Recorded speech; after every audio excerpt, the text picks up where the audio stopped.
सुबह की पहली किरण के साथ जब मोहन अपने खेत पहुंचा तो उसकी आंखें फटी की फटी रह गईं। जहां कल तक धूल उड़ती थी, आज वहां घुटनों तक ऊंची हरी भरी फसल लहलहा रही थी।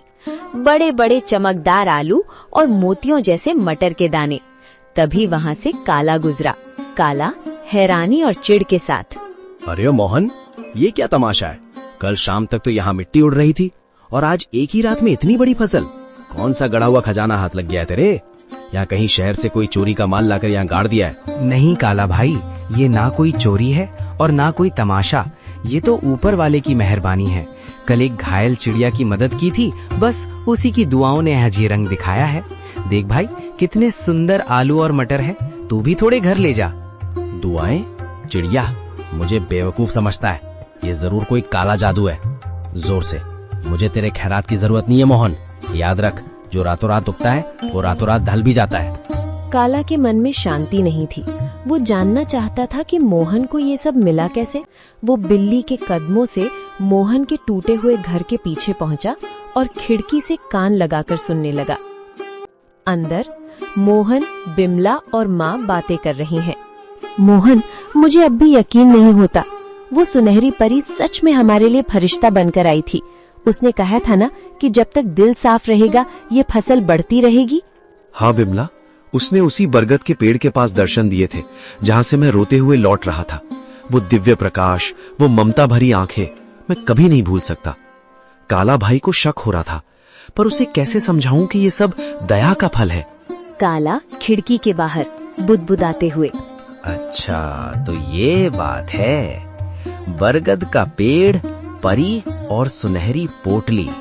अगर उस भीख मंगे मोहन को परी मिल सकती है तो मैं तो उससे कहीं ज्यादा चालाक हूँ। मैं भी कल उसी पेड़ के पास जाऊंगा और उस परी से सब कुछ छीन लूंगा। काला सुबह सुबह उसी बरगद के पेड़ के नीचे पहुंच गया। उसने एक जाल बिछाया और एक चिड़िया के आने का इंतजार करने लगा।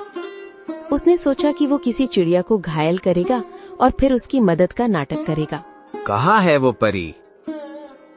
ओ चिड़िया, बाहर निकल।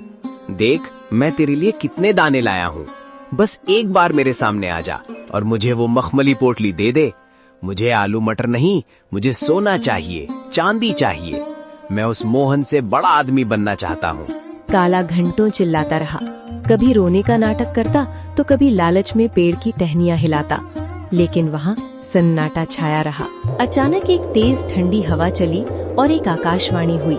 काला, प्रार्थना हृदय से की जाती है, लालच से नहीं। मोहन ने एक जान बचाने के लिए अपनी कमीज फाड़ी थी और तू एक जान लेने के लिए जाल बिछा रहा है। जा, तुझे कुछ नहीं मिलेगा, क्योंकि तेरा मन ईर्ष्या की राख से भरा है। लालच की फसल कभी मीठी नहीं होती। नहीं, ये नाइंसाफी है। उस गरीब को सब कुछ और मुझे कुछ नहीं। अगर मुझे नहीं मिला तो मैं मोहन का भी कुछ नहीं रहने दूंगा। मैं आज रात उसके खेत को शमशान बना दूंगा। मोहन ने पहली फसल घर लाई। बिमला ने जब आलू और मटर की सब्जी बनाई तो उसकी खुशबू पूरे गांव में फैल गई। बीमार माँ ने जैसे ही एक निवाला खाया, उनके चेहरे पर रौनक आ गई। पिताजी, ये आलू तो बहुत मीठे हैं। क्या ये सचमुच हमारे खेत के हैं? अब मुझे स्कूल जाने के लिए नया बस्ता मिलेगा ना? हाँ मेरे बच्चे, अब हम कभी भूखे नहीं सोएंगे। बिमला देखो, भगवान ने सुन ली। आज माँ की आंखों में चमक देखी? ये उन जादुई बीजों का ही प्रताप है।